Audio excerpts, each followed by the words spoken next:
all the particles of a body are situated at a distance r from the origin. The distance of the center of mass of the body from the origin is. Now in this question you need to take examples. Suppose there is a body, say we have a ring for example, and now in this case suppose if I take radius r, then every point, okay, this is origin, then every point is situated at a distance r from the origin, correct? Now you see every point is having a distance r, but the center of mass for a ring will be obviously at origin only, right? So center of mass for a ring will be equal to at origin itself, right? Now what does it signify?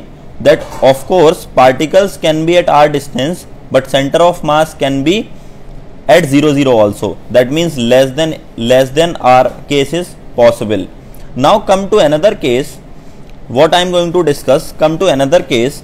For example, I have a ring like this, half ring, okay. Now obviously if we have a half ring, then center of mass will be obviously shifted. Obviously y axis will not shift, but x axis will be somewhere at this point, but it will not be at this point, right? So that means this is the case of less than r wala case once again, correct?